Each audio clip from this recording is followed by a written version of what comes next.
भेजा है कि अगर मान लीजिए कोई यूएफएम का केस बन गया है तो उसको लेकर बच्चे को मेल कब आती है कि उसके सॉल्यूशन के लिए उसको कब बुलाया जा रहा है?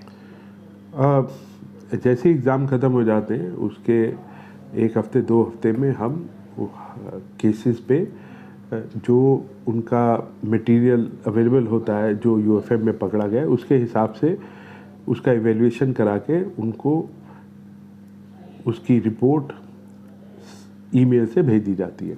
अगर वो उससे एग्री करते हैं तो ठीक बात है, नहीं करते तो उनको उसके अगेंस्ट अपनी रिप्रेजेंटेशन देनी पड़ती है और उसके बाद उनको फिज़िकली उस कमेटी के आगे अपनी पॉइंट देने के लिए बुलाया जाता है।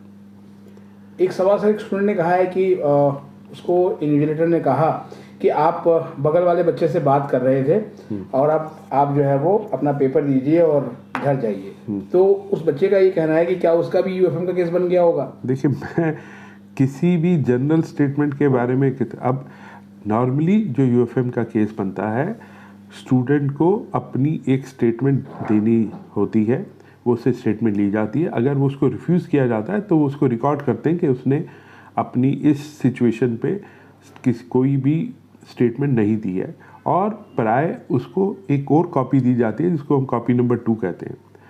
अब हो सकता है कि वो बात कर रहा हो और इन्विजिलेटर ने उसे कह दिया कि आप जाइए, तो लगता है कि उसने यूएफएम नहीं बनाया होगा।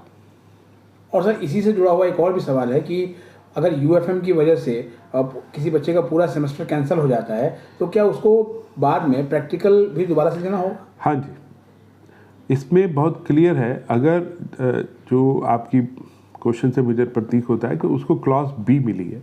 क्लॉज बी का मतलब ये होता है कि उसको उस सत्र में जितने एग्ज़ाम दिए हैं, अर्थात अगर वो स्टूडेंट 3rd सेमेस्टर का था तो जितने उसने 3rd सेमेस्टर में एग्ज़ाम दिए हैं और अगर उसके साथ कोई 1st सेमेस्टर का एग्ज़ाम दे रहा है वो सारे के सारे एग्ज़ाम कैंसिल हो जाते हैं।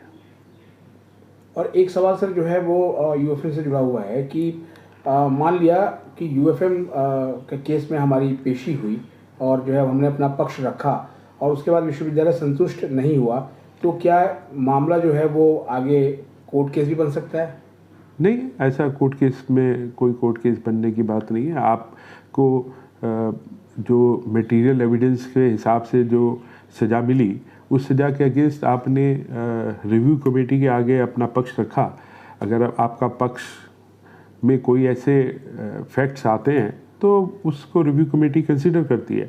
अगर जो फैक्ट्स आप प्रेजेंट कर रहे हैं अगर वो उससे सहमत नहीं होते या वो ऐसे इम्पॉर्टेंट नहीं होते तो फिर वो क्लॉज नॉर्मली सेम ही रहती है।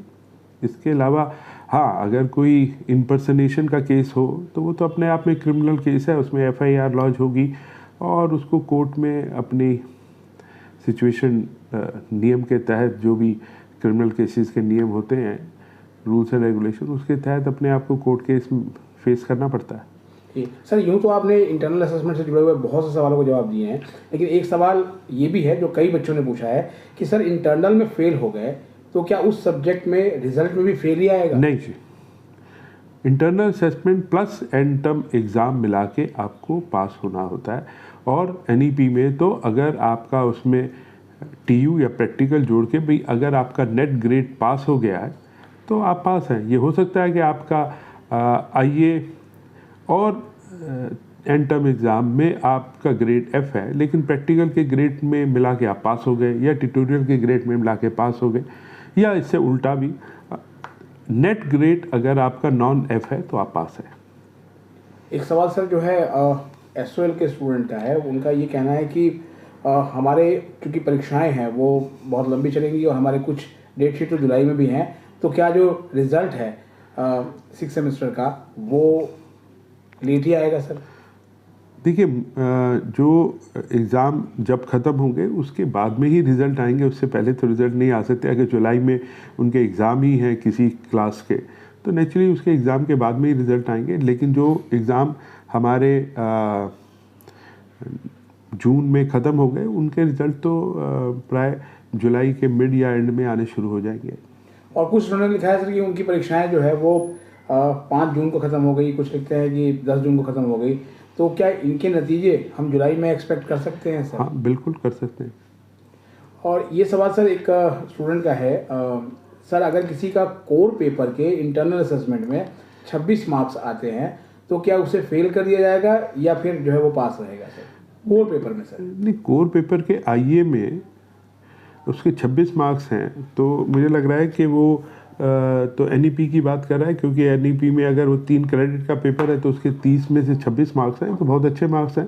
तो एक्सपेक्टेड है कि वो एंड टर्म में भी बहुत अच्छा काम करेगा, तो उसको मिला के तो उसके अच्छे ग्रेड आने चाहिए। फेल होने की सिचुएशन तो नज़र नहीं आती कि जिसके 30 में से 26 हैं तो उसके 90 में से तो बहुत अच्छे मार्क्स आएंगे उसी रेशो में अगर देखा जाए तो। एक सर सवाल 5th सेमेस्टर से जुड़ा हुआ है कि 5th सेमेस्टर के अभी तक ईआर के केसेस सर सही नहीं हुए, क्या स्थिति है सर? नहीं, देखिए, जिनकी ईआर है तो वो तो उनको दोबारा एग्ज़ाम देना पड़ेगा अगले साल में 5th सेमेस्टर का। हाँ, अगर कोई एब्सेंटीज़ के केस है, अगर कोई रह गए हैं तो हमें अप्रोच कर सकता है, लेकिन जितने एब्सेंटीज़ के केस थे एंड आरए के केसेस थे वो मोस्टली रिजॉल्व हो चुके हैं। उनको वो अपनी वेबसाइट पे जाके रिज़ल्ट देख सकते हैं, रिवाइज रिज़ल्ट। एक सवाल सर जो है वो स्टूडेंट का है कि इन्विजिलेटर ने उसकी सीट बदल दी थी और वो किसी दूसरी जगह पर जो है वो पेपर दे रहा था।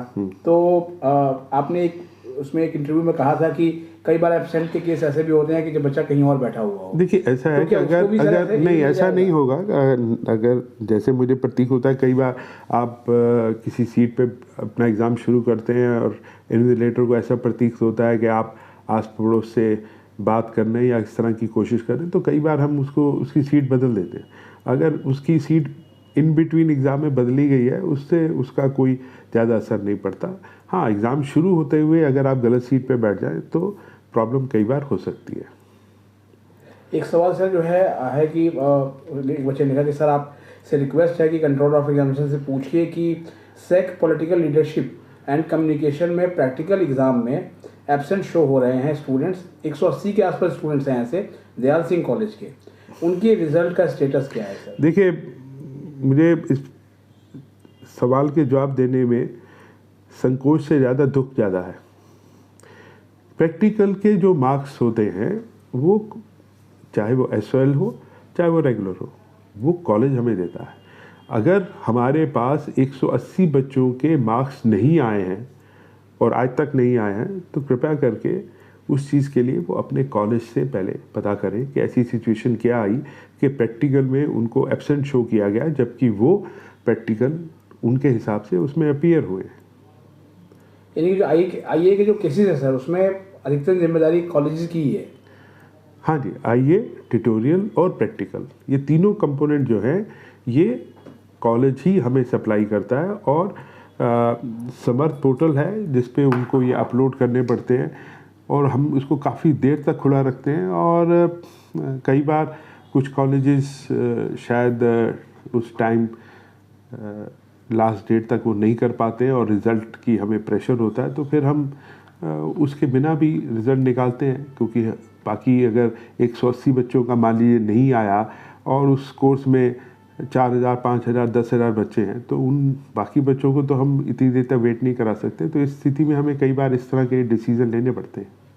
अब सर आज का एक लास्ट सवाल जो 6th सेमेस्टर के स्टूडेंट्स ने कहा है कि क्या उनके रिजल्ट जो है वो समय से आएंगे, क्योंकि पिछली बार वंदे भारत की स्पीड से रिजल्ट आने थे। लेकिन देखिए, पिछली बार अभी अगर आप अपना पहला क्वेश्चन के ध्यान करेंगे तो जिस कॉलेज के 180 मार्क्स प्रैक्टिकल के नहीं आए, और ऐसे बहुत सारे हैं, आपने शायद मेरे अलावा भी कहीं सुना और बोला कि जब आईए, ट्यूटोरियल और प्रैक्टिकल हमारे पास नहीं आते, और ये पिछली बार काफ़ी प्रॉब्लम रही। इस बार हमने उस सिचुएशन को काफ़ी हद तक कंट्रोल किया है। कंप्लीट तो नहीं कहूँगा, लेकिन काफ़ी अच्छी सिचुएशन में है कि हमारे पास ट्यूटोरियल, आईए और प्रैक्टिकल के मार्क्स काफ़ी ज़्यादा प्रॉपर वे में हमें रिसीव हो गए हैं। कम्प्लीटली तो अभी भी नहीं हुए, दुख की बात है, लेकिन हाँ काफ़ी अच्छे हो गए। तो वो सिचुएशन तो मैं 6th सेमेस्टर में एक्सपेक्ट नहीं कर रहा। Will have certainly result in A reasonable time so that the student can take admission in other